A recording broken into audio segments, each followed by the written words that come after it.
What is going on, everybody? My name is Nico and welcome back to another competitive Pokemon video. We got the announcement of Pokemon Scarlet and Violet. Gen 9 is coming and we have the new starters, and I want to talk about what I want out of these new starter Pokemon from a competitive standpoint, because I think it's very fun. Now, forgive me if I butcher these names. They are Spanish influenced, obviously, because the new region is based on Spain, and I've not tried to successfully speak and sound like I can speak that particular language since I took Spanish class 6 years ago in high school. So it's been a very long time, so forgive me if I butcher these names. But we have Sprigatito, Fuecoco, and Quaxley, and I love these new starters. I think they're super cool. I think there's a lot of potential in a lot of these particular starters, but I want to talk about, which typings I'm hoping they lead to, as well as their forms, what I want them to look like when they finally hit their, third stage, all that fun stuff. Now, obviously, we don't know the implications of a lot of the stuff, whether it be, what the new gimmick is, and if they're bringing back Megas, if they're, is it going to be Dynamax, and we don't know any of that stuff. So this is just based on these particular Pokemon alone, and I think they're super fun. So I'm going to bring us over to the actual web page here, and I'm going to talk about these. Okay, so here we are, and we have our 3 starters. Now, I want to start with Sprigatito here, because Sprigatito is super cute. I really like this Pokemon. I love all of these Pokemon, honestly. They've grown on me. I just keep looking at their designs, and I'm just a huge fan. But Sprigatito, first and foremost, before any competitive stuff, this needs to stay on all 4s. I don't care if you have to Gorilla Glue its feet to the ground when it evolves. I don't care what you have to do, Game Freak. Do not make this a bipedal Pokemon. I am going to be so upset if that happens. It needs to stay on all 4s because those Pokemon look fantastic. Like, if I think about previous starter Pokemon, Samurot's a really cool design. Serperior's fine because, it doesn't have any legs at all. If you look at Torterra, fantastic design. Just allow us to have a bipedal or a quadruped final evolution for this starter. I don't care about the other 2. Obviously, Quaxley is not going to be a quadruped. Fuecoco could go either way. Honestly, if we got 2 quadrupeds, I think that would be really cool. But please, for all that is good in this world, do not give us a Grass Incineroar. That's all I ask. But in terms of what I want this to turn into, there's a couple different things that I think could be interesting. First and foremost, I definitely could see there being like a fairy typing involved with this particular Pokemon, which I think could be interesting, but it's not what I hope it is. Personally, I'm really hoping that this Pokemon ends up being like a saber-toothed cat, because most of the grass starters are based on like prehistoric creatures, which would be perfect for a saber-toothed cat to evolve from Sprigatito, which would be super cool. And with a saber-toothed cat, I think grass steel would be a phenomenal typing.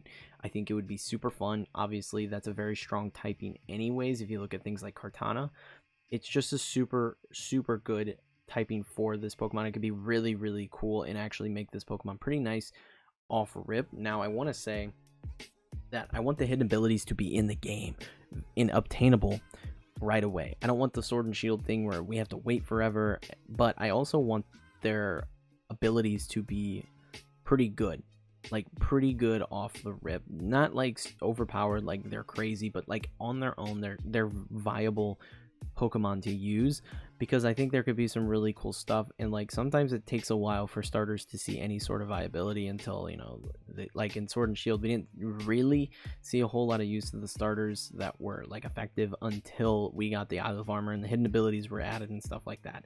So for Sprigatito, I don't know exactly what I'd like. If it's a saber-tooth cat, I want to see like Strongjaw or something. Make its bite attack super cool. Give it a couple of, weird bite attacks. That would be nice. I don't really know if I want to see Intimidate on it, because again, that leads us right back to like an Incineroar situation. But yeah, I think that would be pretty cool. And again, the grass steel typing is really what I'm hoping for out of this particular Pokemon. Now, moving on to Fuecoco, I think there is a lot that we could do with Fuecoco. I think, honestly, I foresee 2 typings. There are 2 different typings that I foresee. The first is like a Fire Ghost typing, and the reason I say Fire Ghost, which is a fun typing, we have like we have a Alolan Marowak, and we have the new Typhlosion. We have a couple Pokemon that have that typing, and it's a fun typing. The reason I say that is if you look at its face, Like the little white pattern almost looks like a skull. It kind of looks like a skull painted on its face, you know. So I could definitely see it like leaning into that in its evolutions, and then having some sort of ghost typing as a result of that. And I think that would be really, really cool. However, there is another typing that I would pretty much prefer, and that would be fire ground. And if you look at its design, it looks like a little chili pepper. It looks like a little chili pepper. Where do chili peppers grow from? Where do all plants grow from? The ground, right? So I would love a fire ground typing. Now maybe that's a stretch. Maybe, you know, asking for, you know, because it's chili pepper, it grows from the ground. Maybe that's a stretch. That's the typing I want to see. I do want to say for sure, like, this Pokemon is pretty much looking like it's going to be Slow Boy. Laid back fire croc Pokemon that does things at its own pace. That just to me sounds like a slow Pokemon, like a very slow Pokemon, and I'm fine with that. I have no issues with that. If you gave it the fire ground typing, it could be pretty fun. But I think the real icing on the cake, and I heard another Pokemon YouTuber talk about this for its ability, would be dry skin. And that would be super cool. Dry skin would be so awesome for this particular Pokemon, and I think it makes sense. And the YouTuber in question here is Moxie Boosted. Moxie Boosted talked about this particular Pokemon, and I really like that particular idea because it is a crocodile, and crocodiles are known for, you know, laying on the banks of the rivers and stuff, and, you know, they do go into the water, and the water is like their second home. And like that to me makes perfect sense for like a dry skin Pokemon. And if you look at dry skin Pokemon, you know, like Helioptile, it is other lizard like Pokemon. That makes a lot of sense, and I think it could be a really strong ability because you wall off water types right there. You wall off the 4 times weakness. That would really affect how this Pokemon performs in competitive, which is super nice. And then you also have, you know, electric immunity. You have really strong typing if you had dry skin, and I think it could be very fun in that regard, even with its slow speed, which I'm just assuming it's going to have a slow speed because of the text that they've given us.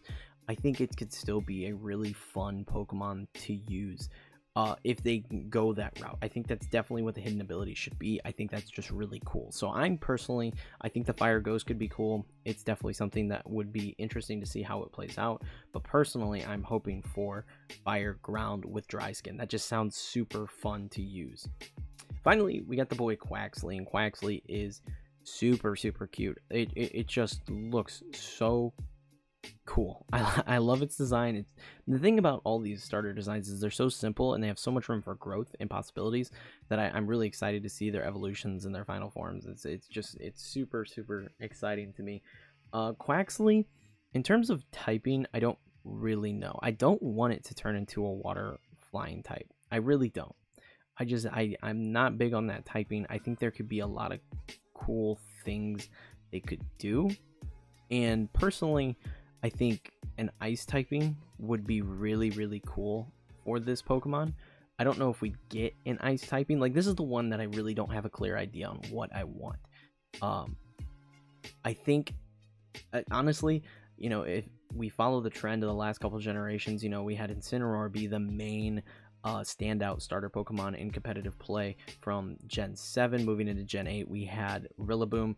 That was the big standout, and then in this one it makes sense that Quaxly should obviously take the throne as the best starter Pokemon for Gen 9 in a competitive sense. However, you know, if you combine the two, if you combine Rillaboom and Incineroar, you get a Grass Cat, and we do have Sprigatito, so Sprigatito might, you know, it just depends. We'll see what happens. But in terms of Quaxly, yeah, I just don't know what I want to see out of Quaxly. I just want it to, I don't know. I want it to shine. I want it to really stand out. And I think it has potential. In terms of typings, though, like I said, the ice typing would be cool. Ice typing would be cool. I just don't know where else they would go with it. Maybe a fighting type. Maybe. that's a stretch that it evolves into like some sort of fighting type, but I don't know. It kind of looks like a greaser with its hair, so maybe it gets in a lot of fights because I don't know. It just I don't know where they would take that particular Pokemon, but I love its design and I hope it's something that's really cool and really viable. But that is pretty much it for this video. Let me know in the comments below which one you guys are planning on using. Just right now, we obviously don't have the final evolutions, which is what sways people in picking a starter Pokemon. But just based on these, what Pokemon are you rolling with right now, as well as which version of Scarlet and Violet you plan to pick up? For me, I get both. I get both every time, but my main game, as of right now, I don't know for certain. It'll probably have to wait until I see the box legends, but let me know if you have any idea right now. But that is going to be it. Like I said, if you found the video entertaining and helpful, make sure you leave a like and smash the subscribe button for more videos like this in the future, and I hope to see you all in the next video.